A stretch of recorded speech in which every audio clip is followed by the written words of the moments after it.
Gerai, gavome ženklą, kad galime tęsti transliaciją.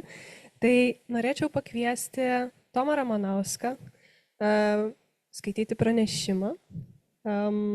Užeina dirbtinis intelektas į mokyklą ir sutinka. Tomas norėjo kalbėti be mikrofono, tai turėsite zoomuoti tik transliaciją, neišsigaskit, žodžiu. Tai rėk turės. Bet gal taip, kadangi pirmą eilę tuščia, tai galės taip prieiti. Vis tiek prie jūsų prieisiu, niekur nedingsit. Trečia eilė, pirmą eilę. Ačiū labai, kad pakvietėt. Tik paprašysiu kažkokiu būdu man pasignalizuoti, kada jau pamažu baiginėti. 5 minutės liks, nes kaip žinot, kaip Oskaruose, ten užgroja tą muziką, kaip ir ilgai kalba, sakai, užgroja muziką ir tave taip išneša iš tos scenos.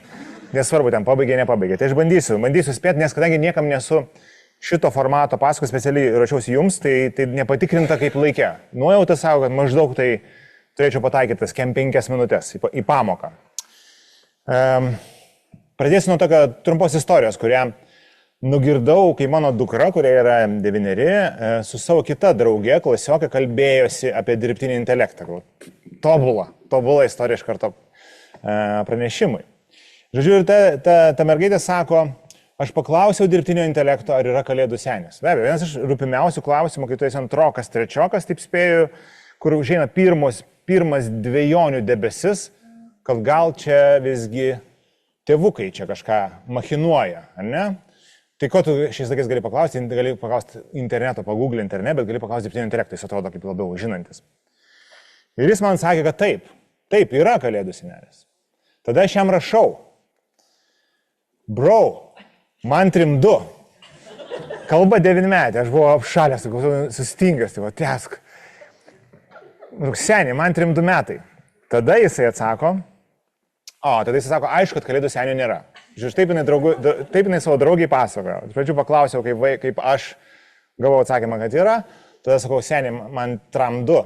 Čia turbūt didžiausias skaičius, kokį vaikas galėjo sugalvoti, kaip jau absoliučiai seno žmogaus, suaugusio, subrendusio. Tai smagu visą laiką žinot, kur esame toje skalėje.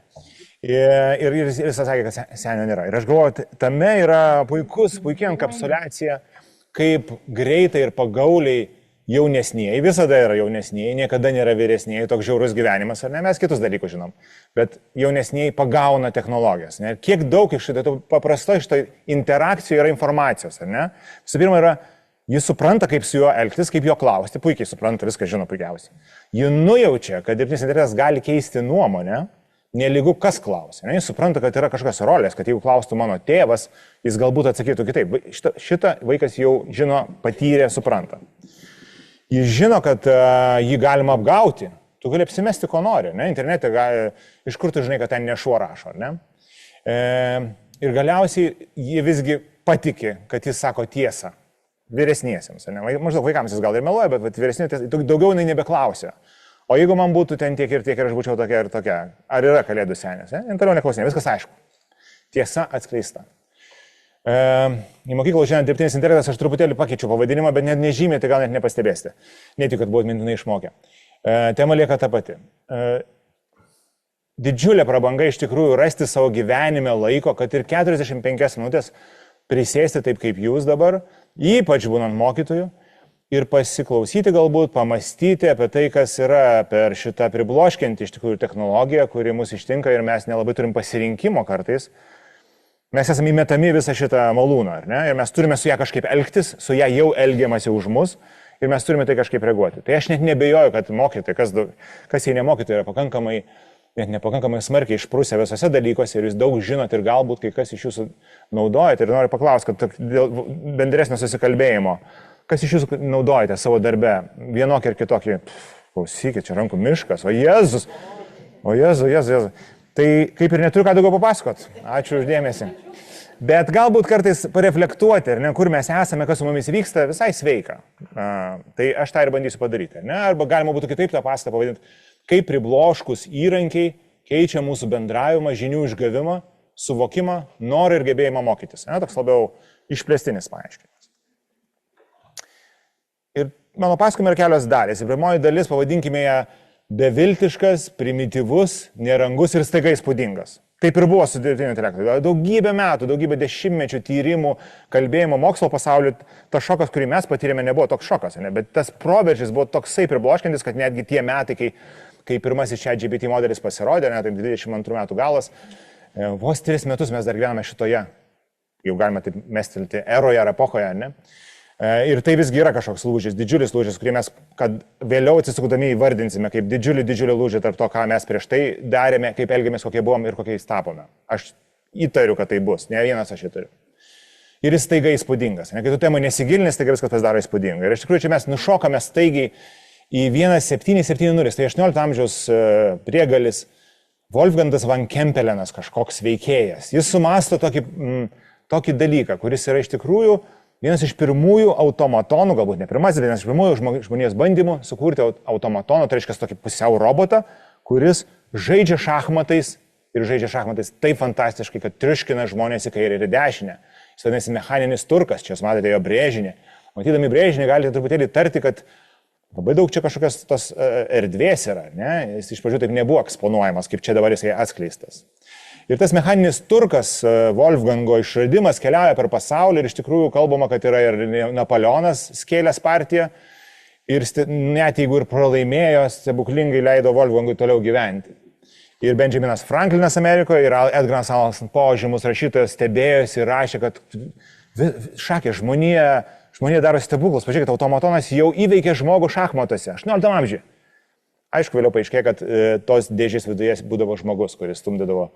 Geras šachmatininkas, rizikuodamas turbūt gyvybę, jeigu kažkas būtų atidaręs, stumdė tos šachmatus ir tokiu būdu įveikė kitą žmogų.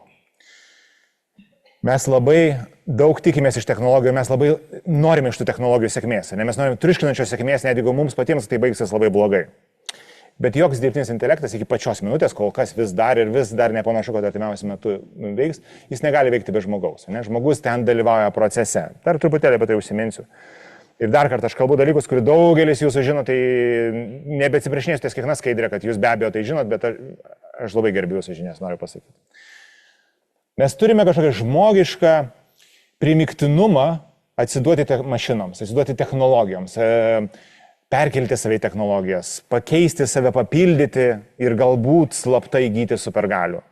Tas priežastis vėlgi neaišku, ar tai yra mūsų smalsumas, kuris yra nepasotinamas, tas yra labai žavu apie žmogų, ar tai yra mūsų nepatenkinama tinginystė, nes kalbama, kad tinginiai yra geriausi išradėjai, ar tai yra mums reikalinga pagalba, kurias kažkas gali už mus padaryti kažkokią tai šlamždarbį, kurio mes nenorime daryti, ar tai yra tam tikra kančios buvimo žmogumi amortizacija, kai mes paimame mašiną ir sakome, tu padarysi, tu padėsi. O gal tai yra savęs viršymo niežulys, kurį mes visi turime. Norime galėti daugiau, norime bėgti geriau, mąstyti protingiau, būti nuostabesni, meilužiai ir kas tik tai ne. Ir galbūt, jeigu mašina mums gali padėti bent vienu iš šitų klausimų, žinoma, įvežkite ją į kambarį. Ir jeigu gerai pagalvoji, tai mūsų visa žmonijos kelionė ir ne visuomet buvo ieškojimas, kam mes ką galime atiduoti. Ir raštas, ar ne viena iš turbūt pirmųjų technologijų, kurie net sunku pavadinti technologiją, nes jinai atrodo tokia primityvi ir paprasta, palyginus. Ji sakė, duok čia, aš prisiminsiu už tave. Tau nebereikia atsiminti dalyko, ne? Daug kas buvo pakraupęs, kas čia dabar bus, viskas, sudėjo atmintėlę. Tais laikais jau galvoja. Spauda, kai atsirado, ne, Gutenbergas ir mašina spausdinimo ir beprotiškas našumas ir tiražai. Sakė, aš paskleisiu vietoj tavęs, tau nereikia belstis į duris su savo pamfletu ar su savo atsišaukimu, ar ne, duok, aš tau Bibliją pranešiu pro visą pasaulį. Įspūdingas dalykas. Skaičiuotuvai ir kompiuteriai mums sako, ramiai, duok čia, mes suskaičiuosime už tave. Ne? Tau nereikia skaičiuoti, pamiršk, duok kalkuliatorius po primityviausių, bet aš už tave galiu suskaičiuoti. Internetas, kuris atėjo po to, sako, aš žinosiu už tave. Ne? Ir žinojimas kaip vertybė nebetampa tokiu absoliutu.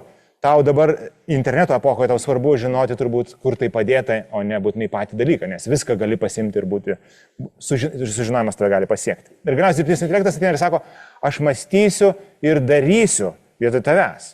Ir mes turėtume krūptelti. Pala, mąstysi ir darysi, tai kas aš, ir čia milijonas klausimų, kuriuos Kristupas visą gyvenimą bando atsakyti, ir visa filosofija bando apie tai kalbėti. Tai kas tada lieka iš žmogaus, jeigu iš mūsų atima mąstymą, ar ne, ir sprendimų darimą. Bet mes sakom, ai gerai, po to pasiaiškinsim, duok čia. Ne? Toks žmogus, ar tokia mūsų prigimtis.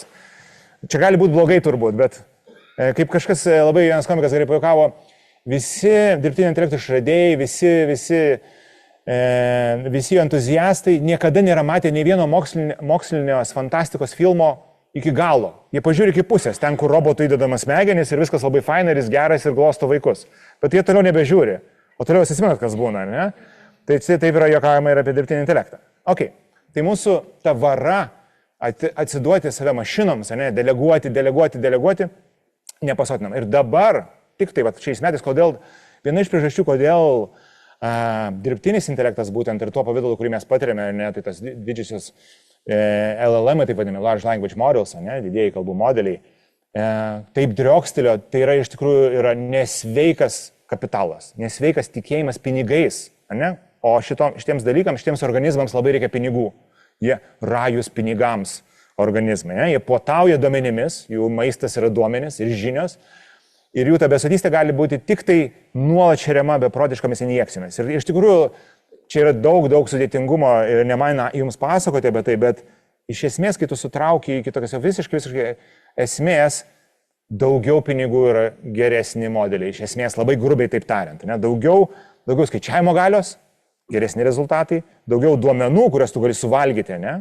Geresni rezultatai ir daugiau žmogiško patikrinimo. Nuolatos tikrinama, geresni rezultatai.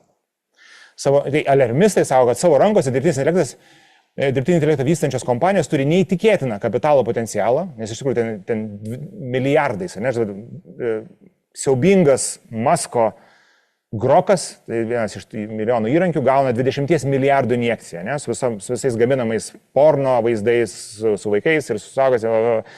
Baisu, kai paskaitai, kaip ten nereguliuojama dalykais, gauna 20 milijardų pasitikėjimą ir čia tik tai viena iš fazių. Tai pinigai yra nesuvokiami. Neįtikėtinas kapitalo potencialas yra akivaizdžiai per galingą mašiną, kuriai vairuoti teisų niekas net nelaikė. Mes tiesiog darom dalykus, jinai galingėja ir ką mes žinom, jinai kažkaip jau pati važiuoja ir jau gal man net nereikia su ją važiuoti ir taip toliau. Maršas Makluhanas senovėje dar sakė, greičiau ir greičiau lekiame į ateitį, vairavimui naudodami ne priekinį stiklą ar informaciją, kuri prieš mus, bet viengalinio vaizdo veidrodėlio, ne referuodami kažkas praeities dalykus. Bet varome tai į priekį ir labai greitai. Rob Horning, toks technologijų žurnalistas, kurį aš mėgstu pasiskaitinėti, sako, kad palaukit, dirbtinis intelektas iš tikrųjų nėra nei dirbtinis, nei intelektas. Ne? Čia irgi didžiulė diskusija, bet visų pirma, jis nėra dirbtinis, nes jis yra pilnai priklausomas nuo žmonių. Kiekvienas mūsų veiksmas tam tikrose dalyse proceso yra patikrinamas žmogaus. Ne? Tai, tarkim, jo atsakymas, dirbtinio intelekto atsakymas jums gali būti sureitintas ir vertintas teisingas, įžeidžiantis, nemalonus ir taip toliau, taip toliau. Už to yra žmonės, mes labai pamirštame. Ne? Armijos prastai apmokamų žmonių. Neįsigalo intelektas, neturi intencionalumo, jis tik atpažįsta schemas, klasifikuoja duomenis, optimizuoja minimalius praradimo funkcijas ir taip toliau, taip toliau. Čia nesileisime į didžiulę diskusiją, kas tai yra intelektas ir taip toliau. Bet iš principo galima klausti net patį apibrėžimą. Dirbtinio intelekto programos neturi jokio suvokimo, kaip kontekstualizuoti suvokimą. Joms reikia darbuotojų, ką aš ir minėjau. Čia vadinasi, RLHF, nelyskime tas abreviatūras, bet iš esmės tai yra, kaip ir minėjau, darbuotojai, kurie reitinguoja jo atsakymus. Ne? Ir kompanijos, kurios samdo tos darbuotojus vertos milijardų. Tie patys darbuotojai yra nieko verti. Nieko jis nežino, sako Ethan Mollick, o kuria atsakymus. Didieji kalbos modeliai saugo ne tekstą, o labiausiai tikėtinų ženklų, taip vadinama tokens, sekos struktūras. Iš principo tai yra spėlionės mašina, fantastiška spėlionės mašina, kuri prišerta tiek duomenų, kad gali atspėti, ką Šekspyras norėjo pasakyti, ko jūs klausėte, kaip pabaigti romantišką sakinio pradžią ir taip toliau. Sakinį, pastraipą, ištisus lapus. Fantastiška spėlionės mašina su tikrai pribloškiančiu mus tikslumu. Ir aš šiandien referuosiu į tos didžiosios kalbos modelius, nes tai labiausiai, kaip mes patiriame ir kaip edukacijoje galbūt labiausiai mes čiupinėjame šitą organizmą, nes dirbtinis intelektas gali būti dar aibė įvairovės. Ir iš esmės jis siekia įtikti. Tai yra svarbiau nei tikslumas. Ne? Už viską svarbiau, jūs pastebėjote, ne? Kokio pozityvumo tai organizmas, kad būtų tokie žmonės, gal mes iš proto išsikraustytume, gal net mums tai ir nepatiktų, ar ne? Kartais tas malonumas net erzina, tu be abejo gali irgi sutreniruoti būti grubesniu. Taigi, dirbtinis intelektas tam tikrą prasme yra kaip koks nors labai blogai besielgiantis paauglys. Ne? Vienas blogiausių mokyklos paauglių, kurio visi bijo, nekenčia mokyti ir nežino, ką su juo daryti. Smarkiai klysta, įtaigiai fabrikuoja dalykus, nuolat haliucinuoja. Užsispyrusi neklauso, daug atsikalbinėja, turi rasinių ir seksistinių prielinkių, amplifikuoja žmogiškas tamsybės, jeigu tik tai dalyja žalingus ar net mirtinus patarimus. Yra pilna visokiausių istorijų. Ir mes sakome, tai dabar mes jam duosime galimybę priimti sprendimus. Ne? Tas agentavimas vadinamas, kai jau dirbtinis intelektas už mus gali daryti tam tikrus veiksmus pats. be mūsų. Kas galėtų blogai atsitikti? Ir taip pat galbūt mums reikėtų tam vargšui dirbtiniam intelektui duoti teisės. Apie tai rimtai kalbama. Tai yra dirbtinio intelekto sintetinio organizmo teisės. Nes jis gali būti žeminamas, įžeidžiamas, su juo galima būti blogai elgiamasi. Ne? J.C. Resantis netaip seniai rašė apie tai, kad ruoškimės dirbtinio intelekto asmeniškumui. Personhood, aš nežinau, ar teisingai verčiu, bet tokiam asmenybiškumui. Žmonija pradeda koegzistuoti su antra viršūninė rūšimi. Mes esame viršūnė, įpratę būti viršūnė, žiūrėti iš aukšto į kitus organizmus. Ir staiga per pirmą kartą po 40 000 metų nuo neandertaliečių paskutinio išleisto kvapo, mūsų pusbrolių, kurias mes greit sutripėm ir užlipom į grandinės viršų, mes pagaliau susikūrėme savo rimtą konkurentą. Ir mes norėtume jiems duoti teisės. Tai čia aš vėlgi tik įmasažuoju jūsų temą. Negaila, čia kiekvienas skaidrė turbūt būtų idealu sustoti ir kalbėtis apie tai 10 minučių bent jau. Norbert Wiener, kuris yra amerikiečių matematikas ir filosofas, yra sakęs, kad praeityje dalinis ir neadekvatus žvilgsnis į žmogaus tikslingumą, jis sakė, toks buvo nekenksmingas palyginus, nes jis buvo technologiškai ribotas. Mes negalėdavome tik daug dalykų padaryti, nes negalėdavome to žmogaus taip iki galo dar suengti. Buvo visokiausių bandymų, ne? Bet vis dar ne iki galo. Mes esame apsaugoti, jis sako, nuo katastrofų, nes iki šiol technologijos buvo neįgalios tai padaryti. Ne? Tai nuramindamas noriu pasakyti, kad kol kas šiandien mes esame visi saugus, čia šioje patalpoje ypatingai, šitie modeliai kol kas mūsų nepuola, bet šį bei tą moka. Ką jie moka? Ne? Ir kai paklausiu, ką jie moka, iš tikrųjų tas sąrašas pasidaro labai neblogas. Ir mes dažnai sustingstame ties 1-2 mokėjimais ir dažniausiai spjauname ir sakome, nesąmonė, man to nereikia. Ne? Mano mama sako, kad jinai neturi laiko tam internetui ir nueina pėsčiom pati į banką. Tai kartais ir mes taip elgiamės su technologijom. Neturiu aš laiko šitam, nesąmonė čia. Po to, kai pamažu pradedi naudotis, bandytis ir daug kas nepavyksta beje, ne, su juo toks darbas yra, staiga tau pradeda viskas kažkaip, gal ir pradeda reikėti. Tai aš dabar gal nelysiu taip detaliai, kad jūsų čia neužmigdyčiau su visais funkcionalumais, ar ne, bet iš esmės jis gali ir surasti, ir atsakyti, ir transformuoti informaciją, jūs tą puikiai žinote, ir struktūrizuoti informaciją. Čia vėlgi yra klausimas, kritinis klausimas, kaip gerai tą daro, ne? Čia visai šoninis klausimas. Bet kad tai gali daryti, tai tikrai taip. Gali generuoti idėjas, pasiūlymas, ne, kombinuoti skirtingas rytis, samprotauti kažkiek, ar ne, nu, tai taip kaip mes čia kalbinė simulacija tai vadinasi, ne, jungti tam tikras priežastis, lyginti alternatyvas, ne, paprašyti, jis gali vertinti ir pasirinkti. Išrink, atrink, pasakyk, kuris geriausias, jis tą irgi gali padaryti. Kartais tai labai juokingai daro, juokingai tie argumentai, turbūt esate tekę susidurti, kai paprašai kažką parekomenduoti, būna, o ne, visgi reikia žmogaus paklausti. Jis gali reflektuoti, ne, mes daug naudojam šitą žodį reflektavimas, reflektacija, ne, jis gali paaiškinti net, kaip jis mąsto. Čia įdomioji dalis yra, kai tu paprašai padaryk šitą dalyką ir paaiškink, kaip tą padarai. Kodėl tu tai padarai. Ne? Ir jis tau atskleidžia pačią savo atidaro kapotą, taip vadinamą, parodo štai, kaip aš visą tai sudėlioju. Ir gali orkestruoti. Tai čia ta dalis, kur mes dar truputėlį sutrikę ir nežinom, galvojam, ką jis čia mums gali padaryti, užsakyti atostogas, bet tada prasideda daug problemų su to susijusiu, nes pasirodo, kad mes ten visai nenorėjom skristi, kuris mums siūlo užsakyti. Kai jau pasiūlė užsakyti, ar ne? Arba ten sudėti Barboros pirkinių krepšelį, tai čia tokie primityvūs naudojami, visa kita gali būti daug giliau ir ramiau, rimčiau automatizuota. Bet įdomus klausimas, čia yra tai, ką maždaug gali ir dar šimtai, ar ne? Bet ką mes žmonės iš tikrųjų naudojame, nes čia nesutampa šitie dalykai. Mums dažnai padaromos technologijos duodamos ir sakoma, štai kaip tau jas reikia naudoti, mes sakom, aha, gerai, bet aš dar naudosiu dar ir taip, ne? Tai pilna buitinių įvairių pavyzdžių.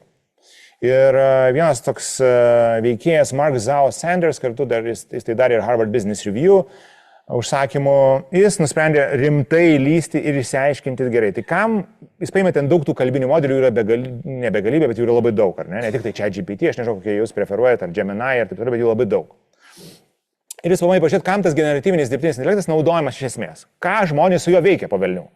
Nes yra įvairių statistikų, bet ne iki galo aišku ir gali pats pagal save spręsti.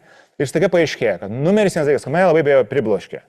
Ir čia dar kartą tu supranti, kad tai, kaip tu matai pasaulį, tas tavo menamas objektyvumas yra absoliučiai šuniui ant uodegos. Kad tu labai iškreiptai matai, man to nereikia, tai greičiausiai dirbtinis intelektas ten ir nesifokusuoja. O pirmas dalykas yra terapija. ir galbūt dalį mūsų tai gali šokiruoti. Terapija. Tai reiškia, aš noriu pasikalbėti kaip su žmogumi, kaip su psichologu. Ne? Tai jeigu jis sušertas vis begalybė žmonijos informacijos, ne? Tai gal jis kažką gali iš to distiliuoti ir man pateikti, kaip mano situacija elgtis. Ne? Ir tai čia gali būti 1000 klaustukų, o Jėzus, kas iš to bus, ar čia saugu ir taip toliau. Bet jeigu šitą patrauksime, ne? Ir žinosim, kad psichologija yra klaikiai brangus, o terapija reikalingas dalykas žmonėms, įsikalbėjimas, garo nuleidimas, aibė kitų dalykų, ne, šitame pasaulyje, kuriame mes vis labiau vieniši esame. Dar viena tema, kurias neliesiu jokių būdų. Staiga tu pradedi suprasti ir pateisinti, galbūt daugybė žmonių tai yra reikalinga funkcija. Ne? Kitos funkcijos yra gyvenimo reikalų tvarkymas, net čia padėjimas suplanuoti, susistrateguoti, susidėlioti, tikslo paieška, netgi jeigu tai labai filosofinė dalykai, padėk man suprasti, ko aš noriu, štai ką aš moku, patark, ką man daryti, kur gali būti mano karjera. Ne, mes dažnai kalbame apie mokinius, kuriems atrodytų nuo tam tikros klasės kiekvienas dalykas galvoje, tai kiek aš uždirbsiu pinigų ir kur aš daugiausiai uždirbsiu, kas visą laiką muša iš pokojų bet kokią edukacijos entuzijazmą.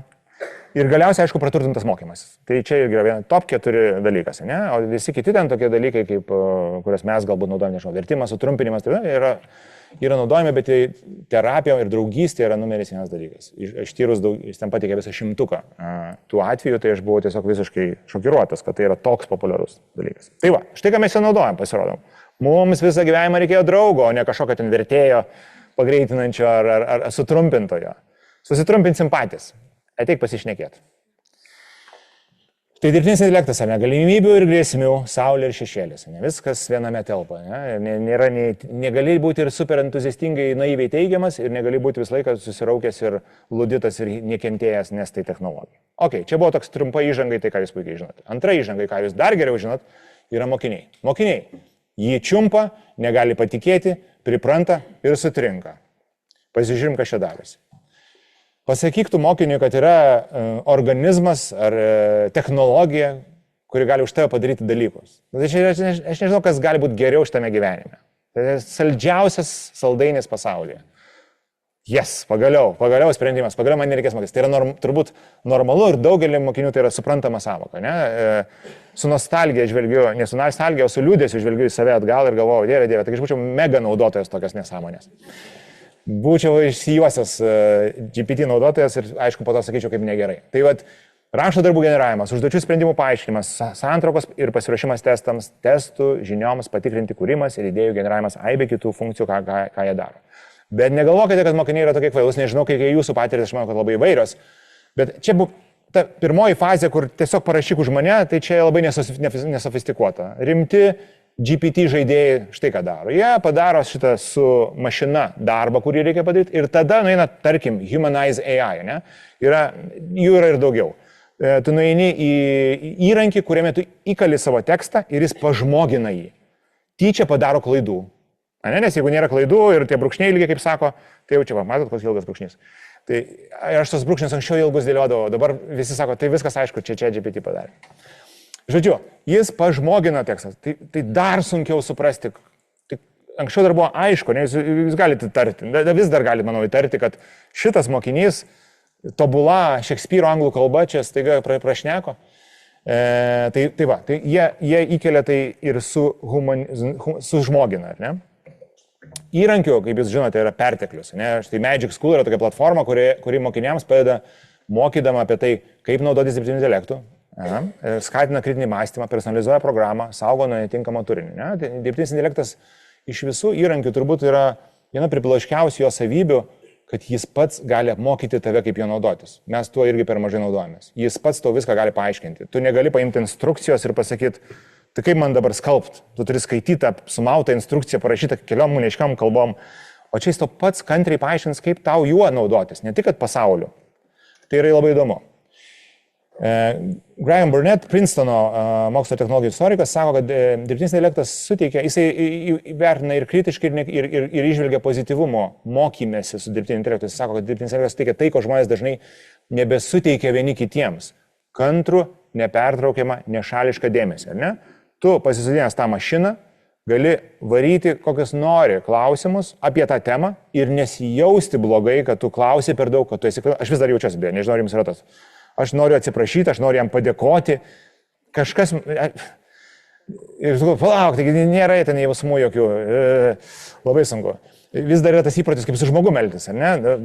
Turbūt jo neįmanoma atsisakyti. Bet iš principo jis tau duoda visiškai dėmesį. To, ko mes dažnai vienas iš kito negalime pasiūlyti. Labai dažnai labai sunku tą padaryti, net su geriausiam intencijom. Jis pasako studentės atvejį, vienas studentės atvejį, kuris sako, kad štai kodėl man tai yra nuostabus dalykas. Man pavyko tarsi įeiti į savo pačios mąstymą, taip kaip anksčiau nebuvau patyrusi, nes nereikėjo jaudintis dėl žmogaus, su kuriuo kalbėjausi, dėl žmogaus, kad aš jam noriu padaryti įspūdį. Ar ne? Jeigu aš kalbuosi su dėstytoju, aš jaučiu tą įtampą, aš truputėlį nenoriu atrodyti visiškas idiotas, kad aš neišmanau nieko apie antiką ir panašiai, bet jeigu aš kalbuosi su ChatGPT, man nusispjauti, ir aš tada galiu pagauti tam tikrą savo minties eigą, kuri pas mus kiekvieną truputį yra kitokia, ar ne? Gal man patinka daug kodėlčiauti, o gal man patinka būti susiraukusiam ciniku ir visą laiką sakyti, nesąmonė taip negali būti, kodėl tai buvo, ne? Ir visą tai bus pakenčiama. Fantastika, ne? Tai čia yra geroji pusė. Dėl to nereikia susivėtis, gal mokiniai jau gilesniam lygmenį tai priima. Ir Ethan Moldy, kuris yra ir dėstytojas, ir kartu labai daug rašantis įdomiai apie dirbtinį intelektą, sako, kad aš pastebėjau, kad mano klasėje taip gradualiai pradėjo mažėti keliamų rankų. Aš dėstau tą patį kursą, o rankų vis mažėja. Kame velnės? Nes kam klausti prieš visus ir apsijuokti galbūt kažkokiu puskvailiu klausimu, jeigu aš namuose tyliai galiu grįžęs, visko pasiklaus, ko man reikia, ne? Tai čia ir gera pusė, bet ir bloga pusė tuo pačiu metu, ne? Tai skatina tokį užsidarimą ir nebesiafišavimą savo spragų, ne? Nes mes visgi visą jėgą judame link tobulų žmonių, ne? Mes anksčiau vėliau būsim tais tobulai žmonėmis, gal dar ne šitame šimtmetyje. Taigi Casey Newton, kuris rašo apie technologijas, jisai pastebi panašų fenomeną, bet tik tai biškai apverčia kaip į naudingą pusę. Jis sako, kiek kartų aš esu sėdėjęs paskaitoje, kai dėstytojas pasakė, ką nors ir aš jį ne iki galo supratau ir man reikėjo kažkaip paklausti, bet man gėda paklausti, kad aš dabar sustabdysiu paskaitą. Aš staigiai nueinu čia ChatGPT, paklausiu paskaitos, jeigu ir aš vėl esu ant to paties lapo. Ai, va, ką jis ten turėjo galvoje iš tų terminų, pavyzdžiui, ne? Tai čia mokykloje galbūt tas technologijos yra daug smarkiau apribotas, naudotis taip laisvai su laptopais sėdėti. Bet iš principo, ar ne, tu gali netrikdydamas pamokos ritmo pasivyti, pasitikslinti, jeigu tu tam naudoji. Geras dalykas. Oxford University Press padarė labai įdomų tyrimą apie tai, kaip mokiniai ir gal truputį jaunieji studentai naudoja dirbtinį intelektą. Ne? Ir ten aš aišku išsitraukiau savo čia patogių teiginių, jų ten buvo daugiau visokiausių. 13-mečiai, 18-mečiai. Iš esmės, citata pagrindinė buvo, antraštinė citata buvo, dirbtinis intelektas silpnina mūsų gebėjimą mokytis, rasti atsakymus pasidarė per daug lengva. Tik 2% nenaudoja. Ir tas skaičiai nuolat kinta, tai spėju, kad jau tuoj, nežinau, kas tie 2%? Nežinau, neprisipažins turbūt, ar ne? Tai naudoja, paprastai tariant, visi naudoja, visi mokiniai naudoja. Šiam 2% pripažino, kad dirbtinis intelektas turi neigiamą poveikį jų įgūdžiams ir tobulėjimo mokykloje, ar ne? Dėl to, kad aš lengvai randu atsakymus, manęs neskatina prakaituoti, prakaitas neįsiskiria, aš nepanaudoju per daug smegenų, ląstelių nesudeginu ir taip toliau. 12% teigia, kad dirbtinis intelektas riboja jų kūrybinį mąstymą. Tas tyrimas galbūt tai yra toks naujas fenomenas, ne, kad apie jį mes iš tikrųjų turim pakankamai mažai duomenų. Tyrimų daroma, bet jie visi, žinot, kaip tais tyrimais, jeigu rimtai moksliniai, jie turi būti patikrinami kitų mokslininkų ir čia, kas žino, galbūt kažkas bus paneigta. Nuojautos lygmenyje sakyčiau, kad tai yra labai artimas to, ką tu galėtum jausti. Ne? Kai dirbtinis intelektas rašo už mus, mes prarandame dalį savo kūrybingumo ir kritiškumo. Mes aklai sekame mašiną, padiktuoja atsakymą, kam čia mums dar galvoti. Mes mažiname mąstymo gylį ir kokybę ir suglemba mūsų kritiškumas, kurį mes vis dar laikome kaip ypatingą žmogišką savybę. Mes dar sakom, taip, dirbtinis intelektas, bet kritinis mąstymas ir kūrybingumas yra žmogaus dalykai, jūs iš mūsų netimsite. Bet yra diskusijų irgi, ne? Kažkiek to irgi galime prarasti, jeigu mes taip paprastai atiduodame, ne? Jeigu taip paprastai priimame tą informaciją. Suglemba kritiškumas tam, ką dirbtinis intelektas įspjauja. Nu, kam dar aš klausiu, pakankamai tikinai parašyta. Bet tikrai jums ne vienam yra buvę, kur sritis, kurioje tu gaudaisi, tu kartais negali patikėti, kaip taip galima atsakyti taip blogai, ar ne, į šitą klausimą. Tai tas ir viena tinka. Taigi, mokinio akise, lengvai prieinamas dalykas, visada jau savaime yra geras. Palengvinantis trumpalaikius mokymosi skausmus, ilgalaikius klausimus, ar ne, nes jie labiau egzistenciniai, yra labiau fundamentalus, bet trumpalaikius taip. Socialiai būtinas, esi atsilikęs, jį nenaudoji, nekritikuojantis ir leidžiantis mąstyti be socialinės rizikos. Apie tai mes mažai galbūt esame susimąstę, man tai toks naujas kampas, kurio aš galvoju, iš tikrųjų, ne, tas nekritikavimas ir prieimimas tavęs, kokio tu esi. ir tinginantis, atrofuojantis, bet to ką daryti. Tu, kaip ir minėjau, tas socialinis aspektas čia irgi labai svarbus. Tu nenori būti atsilikęs klasėje. Ne? Jeigu visi naudoja, tu jautiesi kaip visi bėga su pagerinančiais bėgimą kėdais, o tu bėgi su senais inkariukais. Negerai. Tu jau nebebėgsi taip greitai. Ne? Tai dar tas vadinamas FOMO, ne? Fear of missing out, baimė praleisti, kas paaugliuose ypatingai vaikuose gajus dalykas. Aš noriu kaip visi neblogiau. Ok, mokykla. Mokykla sutrinka, kai išgirsta apie dirbtinį intelektą, pyksta, draudžia, derasi ir permasto. Kaip su elgtis? Koks fainas šitas garsas toks kažkoks. Man tai jisai toksai gal net, bet man jis toks kaip meninė instaliacija. Patinka. O kas žino, gal čia mums trukdo dirbtinis intelektas apie jį kalbėti. Mes dažnai sakome, kokia nauda iš tavęs, ypatingai technologijai, kokia nauda iš dirbtinio intelekto. Ne? O mums dirbtinis intelektas atsako, bet kokia nauda iš tavęs. Ir dar mes pasižiūrėsim, kas čia bus naudingesnis ilgojo laiko skalėje. Ir kol kas pasaulio raida rodo, kad ne mūsų nauda yra, kalbant apie darbo vietas, bla bla bla bla bla bla bla. Ne. Mokytojai turi ypatingą poziciją, tai va čia geras dalykas. Edukologai krūptelėjo.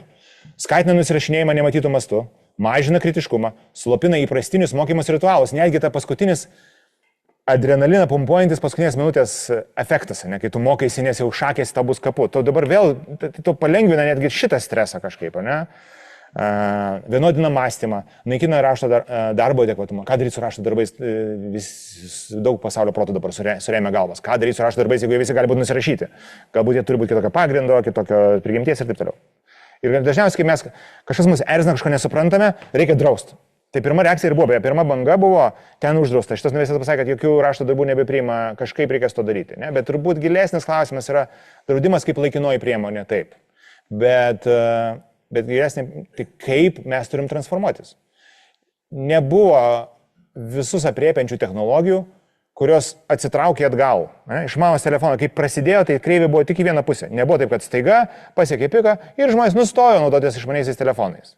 Tai dėja turiu gerų arba blogų žinių, su šitu dalyku tik blogiau bus. Nes jo adaptacijos be kreivė, kaip greit žmonės priima, ar ne, atsiranda nauja technologija, kiek užtrunka, kol tam tikra kritinė masė priima naudotis, tai čia yra greičiausiai bet kokia technologija, kurią mes esame turėję Žemėje. Ne? Tai greičiausiai buvo adaptuota. Iškart visi pasakė, supratau, duok čia, neaiškink ten ilgai, noriu naudotis. Tai ta pirminė kopijavimo, plagiavimo fazė palyginus buvo dar gan lengvas iššūkis, ne? Kur tik tai mes tiesiog nuėjom, paprašėme parašyti mokslo darbą, rašinėlį, parašėm ir gavom kuolą, nes mokytas iškart suprato, kad šitas tai tikrai negalėjo. Dabar dirbtinis intelektas dalyvauja visame procese. Idėjos, struktūra, perrašymai, taisymai, redagavimas, sužmoginimas. Ne? Ką daryti su tokiu susiliejimu, kaip turi transformuotis užduotis ir vertinimai. Ir tie faktas, kad transformuosis. Taip moksliškai įvardyjama, kad mūsų mokiniai pakliūna į potencialiai metakognityvinę tinginystę. Koks gražus terminas, aš sakyčiau, kad tiesiog durnėja, dukėja jie. Greičiausiai durnėja. O gal, pagal dabartinius kriterijus durnėja, bet galbūt greičiausiai kaip ir vyksta visą laiką, pagal tuos kvailėja, bet pagal kitus parametrus galbūt protingėja ir superėja, ką mes ten žinome. Tai išryškina labai svarbią žmogaus ir dirbtinio intelekto sąveikos problemą. Priklausomybę nuo dirbtinio intelekto pagalbos, mąstymo procesų perkelimą ir tiesioginį nesidomėjimą užduotimis, kurios yra būtinos sintezuoti, analizuoti, paaiškinti. Čia pat geras pastebėjimas yra tai, kad jeigu studentai perleidžia svarbiausius mąstymo žingsnius dirbtiniam intelektui, tu padaryk, kyla klausimas, ar jie vis dar mokosi, ar jie tiesiog gamina, štampuoja atsakymus. Ne? Tavo funkcija tampa ne mokytis, ne suprasti, o tiesiog atsakymukais atsišaudyti nuo tos užduoties, ne? Kurias dabar taip lengva kepti. Ir dar įvairiausių tyrimų ir įvairiausių kraštinių, bet visi apie tą patį. Studentai mažiau linkę formuoti savarankišką nuomonę, kai dirbtinis intelektas pateikia patrauklius, bet paviršutiniškus atsakymus. Ilan Ullendorf labai įdomų straipsnį publikavo Wired žurnale, kuris rašo apie technologijas, pateikdamas tokį įdomų rakursą, kaip matyti mūsų sąveiką su informacija. Tai pirmosius 25 egzistencijos metus, savo egzistencijos metus, internetas iš esmės buvo kaip bibliotekininkas. Jis įveda tokias dvi sąvokas - bibliotekininko ir gydytojo. Ir mes gyvename bibliotekininkystės rojuje. Tai reiškia, tu ateini į biblioteką ir tu sakai, man įdomi šita tema, ką tu gali pasiūlyti. Štai šita knyga, šita ir šita. Ne? Labai panašiai kaip veikia Google paieška senovinė. Jau jinai pamažu nyksta ir mes prisiminsim kažką, juoksimės. Aha, kaip būdavo. To nepasakydavo iš karto, to reikdavo toliau ieškoti. Kokie kvaili žmonės buvo. Tai bibliotekininkai. Bet jo tikslas yra nukreipti į konteksto glėbę. Nesakai, žiūrėk, čia ir čia 10 mėlynųjų nuorodų, kaip vadinamas Google tos nuorodų. 10 mėlynųjų nuorodų. Ir pats eini toliau ieškoti. Dabar, kas atsitinka su dirbtiniu intelektu, tu tampi gydytoju, tu susiduri su gydytojais. Jie nebenori, žinot, jie nenori tau jokio konteksto duoti. Jie tau iškart meta atsakymą. Tau skauda dantį, tau išvarža ir taip toliau, ne? Iškart atsakymas. Bet man niekada neskaudėjo nugaros, gal man išvarža, neįdomu. 5 minutės. Nežinau, brangiai, kada vėl galim susitikti, nes šiek tiek vidurys paskaitos. Gerai, tai jis klausia, kokios technologinės ateities mes norime. Ar ta, kuri žino visus atsakymus, ar ta, kuri užduoda daugiau klausimų. Ar ta, kuri prioritizuoja išeigą, ar prieinamumą. Ir taip toliau.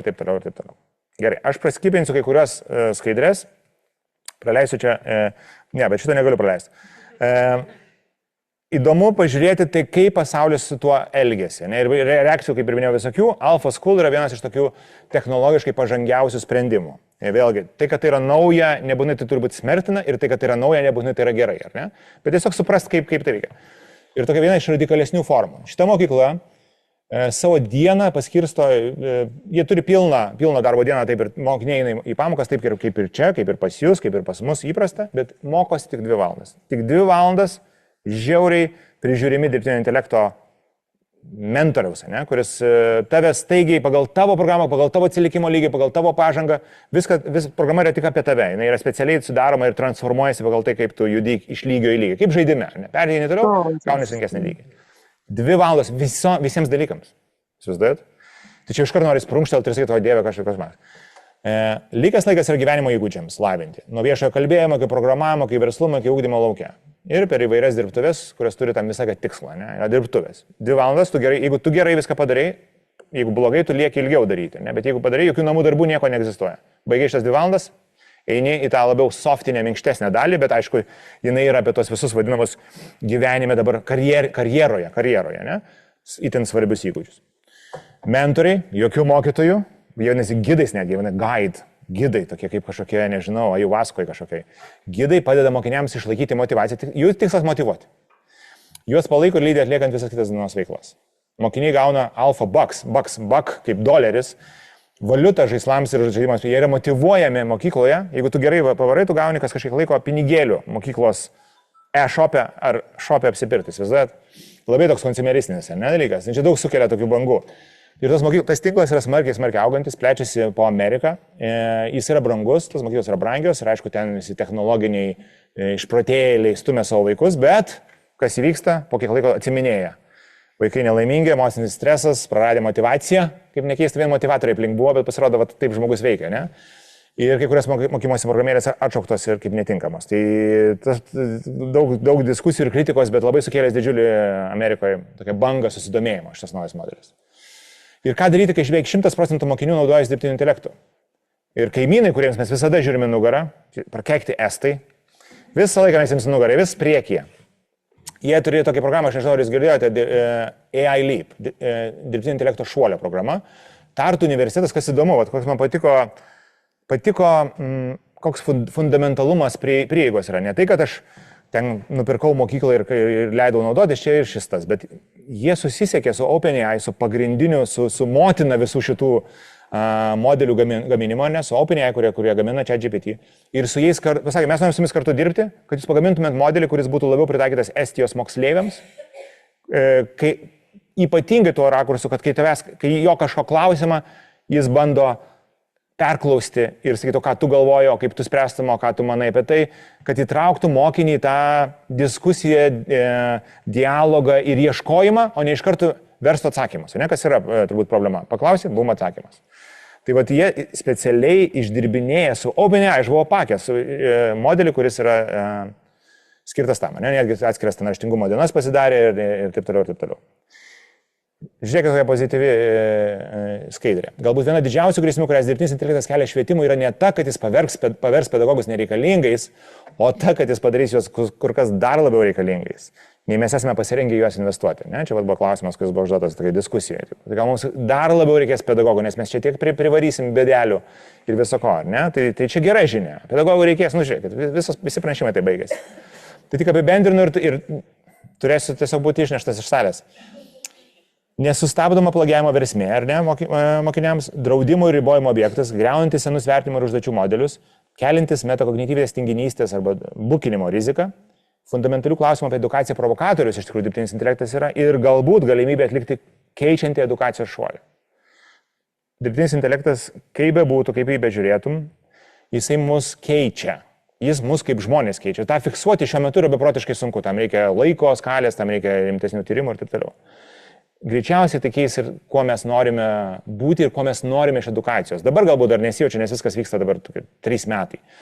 Bet ne, aš skaičiau nemažai, irgi ruoždamasis daug diskusijų net apie Amerikos universitetų rolę, ką daryti. Tai yra ten tie didieji Harvardai ir ten tie visi prestižiniai, bet ką daryti kitiems. Nes rimtas klausimas yra, aš galiu turėti pakankamai neblogą tokią edukaciją, jeigu gerai moku susipromptinti tą savo modelį, labai nemažai galiu užkimšti tų spragų, ar ne? Ar neturi edukacija transformuotis. Turiu sustoti šitas mokytojų dalimis, vis dar. Tai nežinau, ką, reikia baigti, nes nespėsime. Va, ne, jūs pasakosit labai įdomiai apie išmaniuosius. Ja, bet šiaip čia ta polinkis perleisti. Ai, labai draugiškai, gražu. Tai ten dar daug visokių, nedaug, iš tikrųjų, ten apie mokytus norėjau. Čia, žinok, geriausias pardaviminis įrankis. Tu varai, sustoji ir jeigu įdomu, sakai, tai kitą kartą turėsi mane pakviesti. Mokytojai, tikrai, aš bandau dar staigiai apie tos mokytojus sudurti, gerai, kaip nors, mes sutilpsime iš paskutinių, jeigu galbūt diskusiją patrumpinsim, aš tylėsiu per diskusiją, pažadu. Mokytojai bėga iš paskos, nes jie gauna visus tos technologiškai pažangius visą paaugliną ir vaikus, piktinasi, priima, pristaiko ir įsigalina galbūt netgi. Ką aš čia norėjau trumpai greitai prabėgsiu, gal dar spėsiu mokytojų dalį. Viskas, aišku, yra sudėtinga ir mes laukiame teisingo, stebuklingo. Kol mes jau laukiame to atsakymo, jis kažkada atvyks, ką daryti su dirbtiniu intelektu, mes mažai žingsneliais, paprastais žingsneliais judame į priekį. Ne? Ir mokytas turi glėbį atsakomybių. Ir yra labai sudėtingas organizmas mokytas ir tai, ką jam reikia įspręsti. Bet aš visą laiką galvoju, jeigu taip fundamentaliai, kas yra mokytas man, kaip aš matyčiau, kokia svarbiausia rolė mano akimi žiūrint, yra smalsumo įžiebėjas. Tai yra mokytojo dėka tu gali būti įsmalsintas į kažkokį tai dalyką, tu gali turėti polinkį į skaičiavimą ar dar kažkur, bet mokytojo dėka tu gali būti įsmalsintas, uždegtas, sudomintas, arba atlieptas. Tavo smalsumas gali būti atlieptas. Čia A ir B pusės. Įsmalsintas, smalsumas gali būti atlieptas arba įžiebtas. Ok. Ir tada, jeigu mes apie tai kalbame, mokytas, tai galėtų būti viena iš pagrindinių funkcijų, tada netaip svarbu, kokiu įrankiu mes tai pasiekėme. Ar koks metodas yra. Ir jeigu mes pradedame apie dirbtinį intelektą galvoti kaip apie sintetinės gyvybės pavydalą, mums galva susproksina šitą mąstymą. Tam reikia ilgesnių susėdimų. Bet jeigu mes galvojame, jeigu redukuojame iki našaus, kartais nepatikimo, bet kartais labai gerai dirbančio įrankio, schema supaprastėja. Jis nesunkiai įnaudinginamas. Nes, kaip aš ir minėjau prieš tai, nuostabi šitų kalbos modelių savybė, kad jie patys gali padėti su savim susikalbėti. Tu man pasakyk, kaip man su tiem skalbėti. Tu man pasakyk, kokia man nauda iš tavęs. Jūs neturite šitos, jūs turite jam permest klausimus. Aš sakau jis, bet čia gal jie, nežinau, ar jos. Ir šiaip kaip pagalvoju, mūsų susikalbėjimas su ChatGPT yra šiaip daug paprastesnis procesas, negu buvo kadaise, kai buvo seni didžiuliai kompiuteriai su floppy diskais, 300 virusų ir nežinau, apie pusvalandį, kol jis užsikrauna ir prisijungia. Ten buvo košmaras. Kaip ten žmonės sugebėdavo parašyti e-mailą, aš neįsivaizduoju. Pats rašiau. Tai klausimas yra, kaip dirbtinį intelektą gali išnaudoti mokytojai. Ir čia vėlgi, aš turiu sąrašą, tai mes pasidalinsim skaidrėm, aš manau, ar ne? Tai jūs galėsite savo ramiai pasižiūrėti, jeigu kažko nesate užčiuopę, bet ir čia visa tokia kopečios nuo lengviausių, kas vyksta, iki fenomenai jau ten eina į galą, kaip sudėtingas dalykas, kur tu jungi disciplinas, ar ne? Bet vien per tai žiūrėdamas, aš kaip nemokytojas, ir man bepigu dėl to, nes mokytojas sakė taip turbūt žiūri, ne? Bet aš kaip nemokytojas žiūriu, galvoju, wow, tai čia galėčiau naudoti. Jeigu aš būčiau mokytojas, tai aš čia naudočiau. Ir tikrai matau tokių, kur norėtųsi apsibraukti ir sakyti, čia ir čia panaudojamas vietos. Aš jums keletą tokių, kaip tik bus pabaigai, skaniukų. Ką mes galime prašyti jų? Mes galime apibrėžti vaidmenį, ne? Mes galime prašyti apibrėžti vaidmenį. Pavyzdžiui, pabūk kritiško kolega, kuris mano plane pastebi spragas arba klaidas, kaip čia 2 kartus kuris parašyta, ne? Kartais jūs turite tuos kolegas, ką tu galvoji, aš čia taip mąstau ir kolega tavęs gali puikiai pamuštruoti, ne? Bet tu čia gali turėti sparingo partnerį. Tai, kad jis turi įskiepytą pozityvumą, nereiškia, kad tu negali paliepti jam būti pikčiurna skeptiku. Gali paprašyti apibrėžti ribas, ko nedaryti. Pavyzdžiui, kai aš dirbu su juo, neduok man galutinio atsakymo, ne? Neatsakinėk man, ne? Bet mane nukreip kažkaip. Ne? Tu gali pateikti būdą, kaip jis reaguoja, koks to priimtinas būdas, kaip su tavim bendrauti. Mes dar mažai tą naudojame. Leisti mesti iššūkį, ne? Nesistenkis įteikti, pasiūlyk man, pavyzdžiui, alternatyvų požiūrį. Tas irgi labai mažai išnaudojama. Jis yra tas pozityvukas, kuris ten palaikys tave. Aš planuoju šokti nuo kalno, fantastika, puikiai idėja, varyk. Bet jeigu taip skeptikoje nešt požiūrį, taip pat, ką aš praleidau, ne? Štai pamokos planas, ką aš praleidau, norėdama apie tai papasakoti. Gal trūksta to ir to. Visai panaudojamas kampas. Pabūti veidrodžiu. Ko mokiniai šioje pamokoje neišmoks. Nors aš to tikiuosi. Ne, aš taip papasakosiu. Čia kažko trūksta gaus visgi. Taip, čia šitoje vietoje, jis gali, tai nesakau, fantastiškai, bet tikrai yra pajėgus padaryti šitą darbą. Pagaliau susijęti su mokiniais. Kaip ši pamoka atrodė silpnesniems mokiniams? Kur gali būti nuobodi dalis? Ne? Kaip man ją paįdominti? Gal man reikia kažkokio įdomaus pavyzdžio? Ne? Gal gali padėti jį surasti? Jūs su savo įsilavinimu, su savo plačiu spektru jūs puikiai pagausite, kada jis nusišneka, kada ne. Bet jis tegul tą asistento darbą atlieka. Praskleisti spektrą. Kaip šią idėją paaiškinti 3 skirtingais būdais. Ir galiausiai patį dirbtinį intelektą padėti suturėti. Kaip mokinys galėtų atlikti užduotį su dirbtiniu intelektu, štai mano pamokai, kad neapeitų mąstymo, kad neišvengtų mąstymo. Tegul jis sugalvoja. Ką mes šitą dabar? Mums prikūrė problemų, mes dabar turim spręsti. Ne. Mes turim imti tą mašiną ir tegul jinai pasiūlo mums. Tai kaip man padaryti, kad mokiniai darytų užduotis ir neapeitų, neišvengtų mąstymo. Žmogiškai klausimai ir taip jūs žinot. Ačiū, atsiprašau, kad užtęsiau labai. Prašysiu perduoti mikrofoną Laurynai ir kviečiu į sceną socialinių mokslų daktarę Vilniaus universiteto filosofijos fakulteto, psichologijos instituto asistentę ir vaiko raidos bei psichoedukacinių tyrimų centro tyrėją papasakoti, paskaityti pranešimą, kurio pavadinimą pamečiau. Vaikas, ekranai ir mokykla, sprendimai, ribos ir susitarimai. Tai, kaip jau minėjau, Lauryna yra įsitraukusi ir buvo įsitraukusi vieną iš didžiausių ekranų poveikių vaikų raidai ir mokymuisi tyrimą. Lietuvoje. Papasakok. Lietuvoje. Tai kviečiu papasakoti. Ačiū labai. Sveiki. Sveiki. Apie ekranus. Tiesiog plačiaja prasme kalbėsim, tai truputį, kaip čia kviečiu, nuo praėjusio pranešimo grįžti gal šiek tiek ir atgal ir tas tokias ne pačias naujausias technologijas prisiminti, nes iš tikrųjų ekranų kaip tokio skėtinio termino, kuris reiškia iš esmės visus įrenginius, kuriuose vaikai, šiaip visi, bet šiuo atveju vaikai gauna informaciją sąveikaudami su technologija per kažkokį ekraną, būdami šalia ekrano. Ir tai apima ir televiziją, televizorių, ir išmaniuosius telefonus, ir kompiuterius, ir planšetės, ir taip toliau. Ir ekranų tyrimam jau 70-80 metai, todėl kad nuo 1950 maždaug, tada, kai televizorius patapo tokiu įprastu namų įrenginiu ir kiekvieno vaiko laisvalaikio palydovų, didžiulis susirūpinimas kilo psichologo, aišku, kaip dabar bus. Vaikai nebeskaito, žodžiu, vaikai nebežaidžia kieme, vaikai sėdi prie televizoriaus, žiūri filmukus, bukina, žodžiu, Tomas ir Džeris daužo viens kitam per galvą, jie dabar irgi daužys viens kitam per galvą, nes turim bandūros tyrimus ir žinom, kad modeliavimas yra, mokymasis stebinti, yra pagrindinis būdas, kuriuo mokosi žmonės, žmoniškos būtybės. Tai vėliau sekė, tai žodžiu, pradėjom nuo televizijos tyrimų, tada sekė visą kitą, žodžiu, kompiuteriai, paskui telefonai, mobilieji, išmanieji ir taip toliau ir panašiai. Tada socialiniai tinklai atsirado, socialinių tinklų tyrimai visiškai atskiras rytis, todėl kad socialiniai tinklai įneša socialinę sąveiką su visų jo sudėtingumu į šitą ekraną. Ir staiga į vaiko miegamą, į vaiko tą erdvę, kuri kažkada buvo saugi, kur tu grįžęs iš mokyklos, kur iš tavęs galbūt tyčiojasi, galėjai pasislėpti, būti tarp artimųjų ir bent iki kito ryto pamiršti ir tą pilvą ir galvą pradeda skaudėti jau tik tai kitą rytą, kai tau vėl reikia į mokyklą. Tai dabar tai yra nuolat šalia tavęs, žodžiu, ir vakare, ir naktį, ir bet kada.